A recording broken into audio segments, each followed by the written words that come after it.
Hello friends, आज का अपना टॉपिक है कार्बन और उसके यौगिक। तो कार्बन अपने अन्य परमाणुओं तथा अन्य तत्वों के परमाणुओं से इलेक्ट्रॉन की साझेदारी करके संयोजकता बंध बनाता है। ठीक है, संयोजकता बंध बना करके अणु का निर्माण करता है, जैसे कि चाहे वो CO2 हो या CH4 हो, कुछ भी हो, यह संयोजकता बंध बनाता है। ऐसा क्यों? ऐसा इसलिए क्योंकि ये है इसका इलेक्ट्रॉनिक विन्यास 6C12, मतलब कि इसमें इलेक्ट्रॉन की संख्या कितनी है, 6, और प्रोटॉन की संख्या भी कितनी है, 6। जो इलेक्ट्रॉन होते हैं वो इसके भिन्न भिन्न कक्षाओं में चक्कर लगाते हैं, ठीक है, जिन्हें हम K, L, M, N से वर्णित करते हैं। इसको इलेक्ट्रॉनों को भरने का क्रम यह होता है, 1s में 2 इलेक्ट्रॉन, 2s में 2, 2p में 6। यहाँ देखिए 4 इलेक्ट्रॉन की जगह है, मतलब कि इसकी वैलेंसी कितनी है, 4, मतलब इसको 4 इलेक्ट्रॉन और चाहिए तब इसके कक्षक फिल होंगे। ठीक है, अब 2 होता क्या है कि 1 में 2 होने चाहिए, इसमें 2 ही आएंगे, इसमें 8 आते हैं, ठीक है ना, 2 ये और 6 इसमें, यानी कि 8। तो अब ये वाला जो कक्षक है ये है खाली, है ना।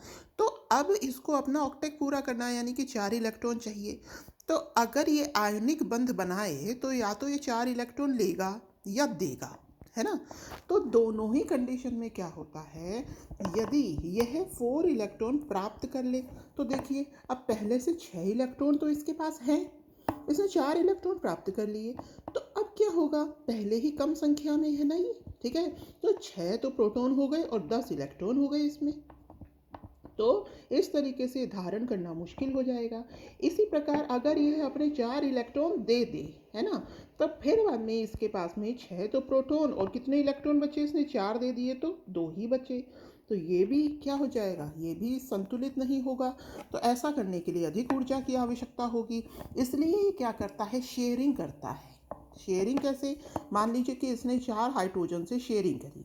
हाइड्रोजन में कितने होते हैं, हाइड्रोजन में 1 इलेक्ट्रॉन होता है, तो इसके पास इसको 4 हाइड्रोजन चाहिए अपना ऑक्टेट पूरा करने के लिए, है ना। तो अब इसने 1 इलेक्ट्रॉन इससे शेयर किया, अब वो शेयर किया हुआ इलेक्ट्रॉन हाइड्रोजन के 2 हो जाएंगे, क्योंकि उसको 1 इलेक्ट्रॉन की ज़रूरत है, कार्बन को 4 चाहिए, तो इधर से इस हाइड्रोजन को 1 इलेक्ट्रॉन इधर इससे मिल गया, 1 इसके पास था, 2 इलेक्ट्रॉन प्राप्त हो गए। तो संयोजकता बंध में जो दोनों इलेक्ट्रॉन हैं वो इसके लिए भी काउंट होंगे और इसके लिए भी काउंट होंगे। तो अब देखिए इसको 4 इलेक्ट्रॉन 4 हाइड्रोजन से मिल गए, तो इसकी वैलेंसी पूरी हो गई, और इसे हम क्या कहते हैं, मीथेन। अब देखिए अब ये क्या होता है, ये इसमें कार्बन में श्रृंखलन का गुण होता है, मतलब इसमें श्रृंखला में जुड़े जाते हैं। अब जो श्रृंखला होती है ये 2 प्रकार की होती है। श्रृंखला से जो यौगिक कार्बन बनाता है ये 2 प्रकार की यौगिक बनाता है, एक बनाता है संतृप्त यौगिक, एक बनाता है असंतृप्त यौगिक। संतृप्त यौगिक क्या होता है, एक ही बॉन्ड द्वारा जुड़े होते हैं। असंतृप्त यौगिक क्या होता है, 2 बंध से या 3 बंध से जुड़े होते हैं। ठीक है, मतलब कि अगर हमें कार्बन कार्बन को जोड़ना है तो एक एक इलेक्ट्रॉन की शेयरिंग होगी, फिर अगला C, फिर तो इसमें एक एक इलेक्ट्रॉन की शेयरिंग होगी। अगर 2 इलेक्ट्रॉन की शेयरिंग हो, 3 इलेक्ट्रॉन की शेयरिंग हो, तो इसे असंतृप्त यौगिक कहेंगे। इसको हम एल्केन कहते हैं, डबल बॉन्ड वाले को हम एल्कीन कहते हैं, और ट्रिपल बॉन्ड वाले को हम एल्काइन कहते हैं। अब देखिए जैसे हमने यहाँ पर 4 चाहिए, तो C के पास 4 बंद होने चाहिए, कितने होने चाहिए, 4। तो इस C के पास देखिए एक इससे बना लिया, बाकी हाइड्रोजन जोड़ दिए, इस C ने एक बंद इससे बना लिया, बाकी हाइड्रोजन जोड़ दिए। अब मैंने बताया था कि डबल बॉन्ड वाले को क्या कहते हैं, एल्कीन। तो 2 कार्बन हो तो मेथेन होता है, 2 एक कार्बन हो तो मेथेन, 2 हो तो एथेन, लेकिन डबल बॉन्ड होते ही ये क्या बन गया, एथीन। तो अब यहाँ पर देखिए डबल बॉन्ड क्यों बना, क्योंकि यहाँ पर क्या था, सिंगल बॉन्ड था। अब हम यहाँ से एक हाइड्रोजन को हटा रहे हैं, यहाँ से एक हाइड्रोजन को हटा रहे हैं, लेकिन जो कार्बन है उसको कितने चाहिए, 4 चाहिए। तो अब यहाँ पर इसने 2 तो इससे बना लिए, तो 2 ये अपने पास वाले कार्बन से बनाएगा और इसको हम क्या कहेंगे, एथीन। अब मान लीजिए अगर हमने एक हाइड्रोजन और हटा दिया तो बीच में क्या आ जाएगा, ट्रिपल बॉन्ड, है ना। तो ये बन गया आपका एथाइन, क्योंकि ये क्या था, एल्काइन। ऐसे ही ये वलयाकृत संरचना भी बनाता है। जैसे देखिए इस सी के पास भी 4 बॉन्ड हैं, इस सी के पास भी 4 बॉन्ड हैं, इस सी के पास भी 4, इसे कहते हैं साइक्लोहेक्सेन।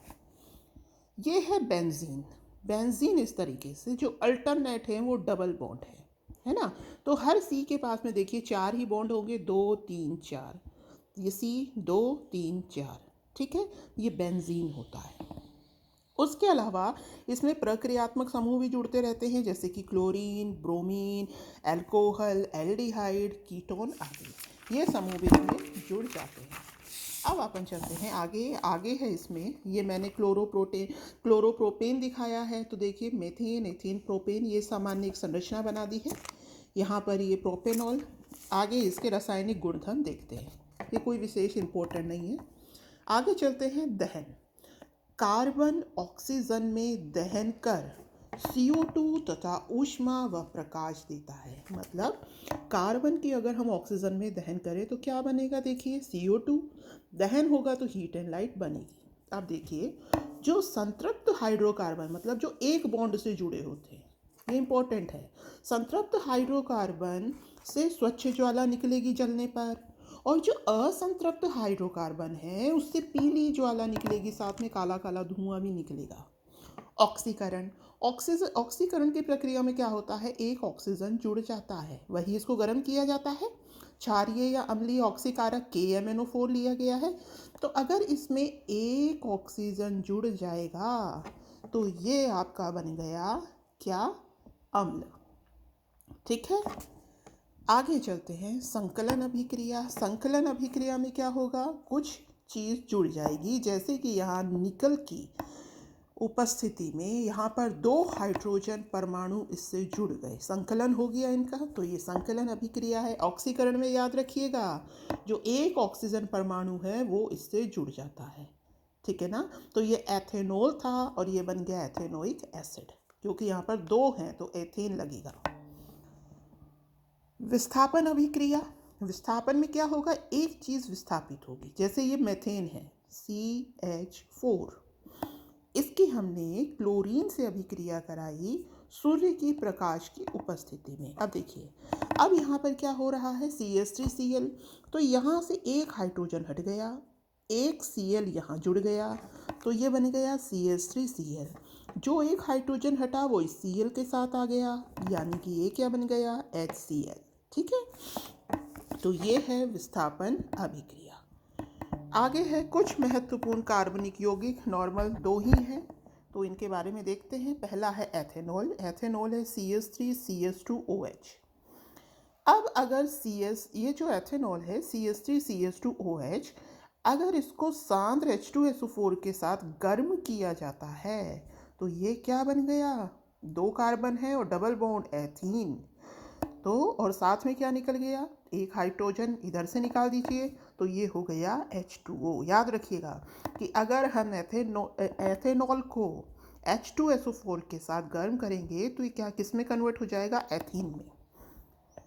अगर एथेनॉल की सोडियम से क्रिया कराई जाए तो यह CH3CH2O- Na+, मतलब Na इसकी जगह आकर जुड़ जाएगा और H2 गैस निकलेगी, हाइड्रोजन।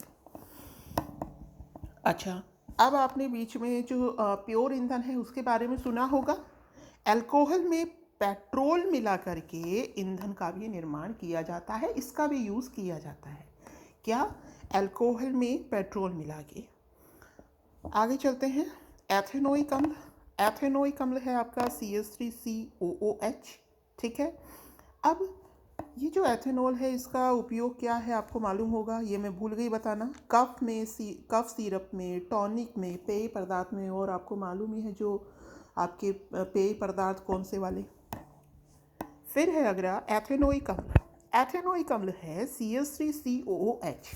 अब इससे क्या क्या होता है देखिए, एस्ट्रीकरण। एस्ट्रीकरण में क्या होता है, एक तो हम एसिड लेते हैं, एक अल्कोहल लेते हैं।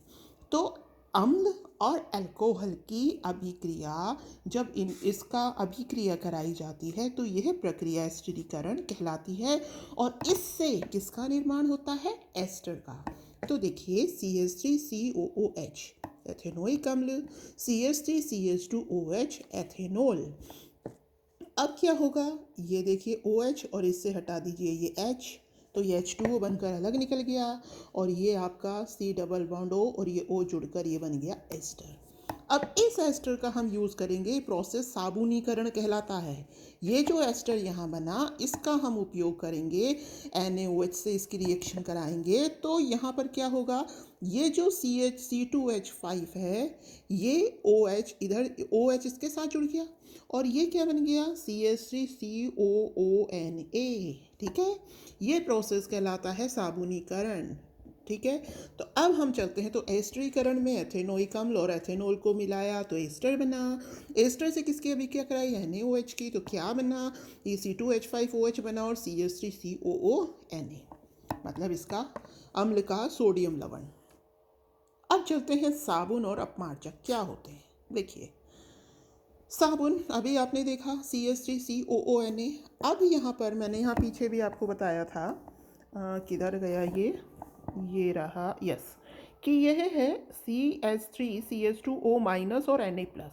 तो इसको यहाँ पर CH3COONA लिख दिया है, यहाँ ये माइनस और ये प्लस। ठीक है, तो ये प्लस सिरा है, ये माइनस सिरा है। अब इधर देखिए ये है आपका जो साबुन लिया है उसका अणु, ये जो सिरा है ये धनात्मक होता है। ठीक है, ये है Na प्लस और यह होती है इसकी हाइड्रोकार्बन चेन। ठीक है, ये वाली जो है ये इसकी हाइड्रोकार्बन चेन होती है। ठीक है, अच्छा, अब ये क्या होता है? जो ये सिरा होता है ये जल की तरफ अट्रैक्ट करता है और जो हाइड्रोकार्बन चेन होती है ये जल विग्राही होती है, ये जल से दूर जाती है। तो क्या होता है, जब हम साबुन का यूज़ करते हैं कपड़ों में तो मान लीजिए ये तेल की चिकनाई है ना, फिर क्या होता है जो हाइड्रोकार्बन सिरा है वो इससे आकर के जुड़ जाता है और जब हम रब करते हैं इसको तो ये जो हाइड्रोकार्बन सिरा है ये अपने से बांधकर इस चिकनाई को बाहर ले आता है और ये जो सिरा है ये किससे जुड़ा रहता है? जल से। ये जो संरचना बनती है इसे हम कहते हैं मिसेल।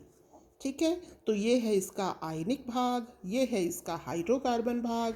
साबुन के अणु लंबी श्रृंखला वाले कार्बोक्सिलिक अम्लों के सोडियम व पोटेशियम लवण होते हैं। तो यही बताया मैंने, सोडियम लवण।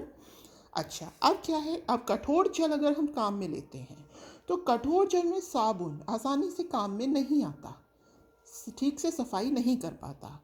तो कठोर जल के लिए हम अपमार्जक का उपयोग करते हैं। अपमार्जक क्या होता है? ये जो सर्फ आते हैं इनको कहते हैं जो लंबी कार्बन श्रृंखला वाले सल्फोनिक लवण होते हैं। ये कौन से हैं? ये तो सोडियम और पोटेशियम लवण है, ये लंबी कार्बन श्रृंखला वाले सल्फोनिक लवण हैं या अमोनियम लवण है, मतलब सल्फोनिक या अमोनिया जो ग्रुप है वो लग जाएगा, होते हैं। तो ये क्या होते हैं? ये हार्ड वाटर में भी क्रिया कर पाते हैं। तो अपमार्जक मेनली किस किस तरीके के पानी में काम लेने के लिए यूज़ में आता है? ये आता है जो कठोर जल है उसमें जो साबुन है वो आसानी से चिकनाई को दूर नहीं कर पाता, उस अवस्था में हम किसका उपयोग करते हैं? अपमार्जक का। तो मैंने आपको कार्बन और उसके जो यौगिक हैं उनके बारे में बता दिया है। और कोई आपकी राय हो, जैसा भी लग रहा हो तो प्लीज़ कमेंट कीजिएगा। Thanks and have a nice day.